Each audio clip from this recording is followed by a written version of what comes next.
ప్రతి ఒక్క హైందవ సోదరుడు తన జీవిత కాలంలో ఒక్కసారైనా వెళ్ళాలనుకునే పుణ్యక్షేత్రం కాశీ క్షేత్రం.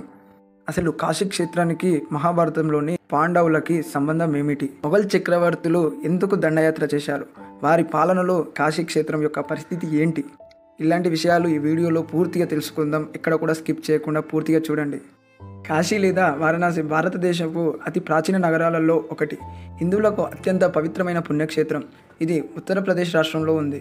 ఇక్కడ ప్రవహించే గంగా నదిలో స్నానం ఆచరిస్తే సర్వ పాపాలు నశించి తిరిగి పునర్జన్మ ఉండదని హిందువుల నమ్మకం.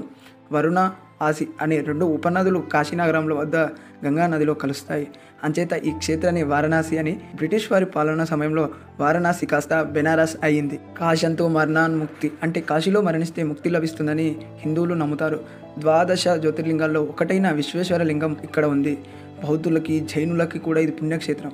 వారణాసి ప్రపంచంలోని ఉన్న అన్ని నగరాలలో అత్యంత పురాతనమైనది. పౌరాణిక, చారిత్రాత్మక, సాంస్కృతిక ప్రముఖులు వారణాసి ప్రాంతంలో నివసించిన వారు హరిశ్చంద్రుడు, గౌతమ బుద్ధుడు, వేదవ్యాసుడు, తులసీదాస్, శంకరాచార్యుడు, కబీర్ దాస్, మున్షి ప్రేమ్చంద్, లాల్ బహదూర్ శాస్త్రి, పండిత్ రవిశంకర్, కిషన్ మహారాజ్ వంటి ఎందరో మహానుభావులు అక్కడే నివసించారు. అలాగే కాశీ చరిత్రను చూసినట్లయితే సుమారు 5000 సంవత్సరాల క్రితం మహాశివుడు వారణాసి నగరాన్ని స్థాపించాడనే పురాణాలు చెప్తున్నాయి. హిందువులకి 7 పవిత్ర నగరాలలో కాశీ ఒకటి. ఇది ఋగ్వేదం, రామాయణం, మహాభారతం, స్కాంద పురాణాల వంటి అనేక భారతీయ ఆధ్యాత్మిక గ్రంథాలలో కాశీ నగరం యొక్క ప్రసక్తి ఉంది.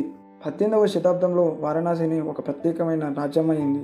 తర్వాత బ్రిటిష్ పాలన సమయంలో ఈ నగరం ఆధ్యాత్మిక, వాణిజ్య కేంద్రంగా కొనసాగుతూ వచ్చింది. ఇక్కడ విద్యకు, పాండిత్యానికి, శిల్పకళానికి, సుగంధ ద్రవ్యాల వంటి వస్తువులకు వ్యాపారానికి వారణాసి కేంద్రంగా ఉంటూ వచ్చింది. గౌతమ బుద్ధుని కాలంలో అతని రాజ్యానికి కాశీ రాజధానిగా ఉండేది. కాశీ మహాశివుడి స్థాపితమని పురాణ కథనాలు గోచరిస్తున్నాయి. కురుక్షేత్ర యుద్ధం ముగిసిన తర్వాత పాండవులు భాతృహత్య మరియు బ్రాహ్మణ హత్య పాతకాల నుండి విముక్తులవ్వడానికి సప్తముక్తిపురాలలో ఒకటైన కాశీ నగరానికి వెళ్ళారు. అయితే అయోధ్య, మధుర, గయా, కాశీ, అవంతిక, కంచి, ద్వారక నగరాలు సప్తముక్తి నగరాలుగా పిలువబడతాయి. ప్రపంచంలో నిరంతరంగా నివాస యోగ్యమైన ప్రదేశాలలో కాశీ ప్రథమ స్థానంలో ఉంది.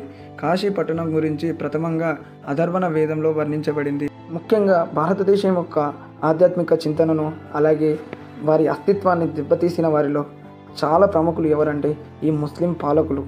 అయితే ముస్లిం కాలంలో కాశీ యొక్క పరిస్థితి, అలాగే హిందువుల యొక్క పరిస్థితి ఎలా ఉందో ఇప్పుడు తెలుసుకుందాం.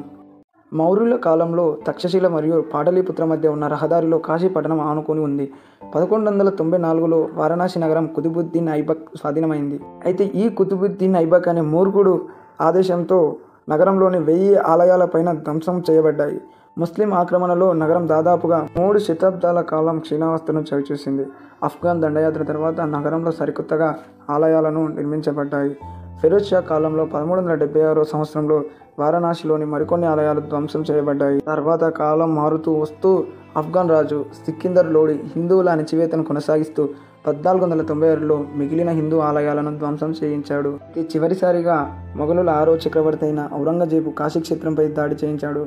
కానీ ఇలాంటి ఎన్నో దాడులను తట్టుకొని నిలబడ్డ ఈ క్షేత్రం నేటికి చెక్కు చెదరకుండా ఉంది. ఇకపోతే మన భారతదేశం మీద ఎన్నో హిందూ మతేతర మూర్ఖులు మన హిందువుల పవిత్రమైన ఆలయాలపై దాడులు చేశారు, ధ్వంసం చేశారు, మస్జిద్లను ఏర్పాటు చేసుకున్నారు. ఇలాంటి దుర్మార్గమైన ఆకృత్యాలకు పాల్పడ్డ ఈ ముస్లింల యొక్క హీన చరిత్రను ప్రతి ఒక్క హైందవుడికి తెలియజేయడానికి నేను చాలా కృషి చేస్తాను.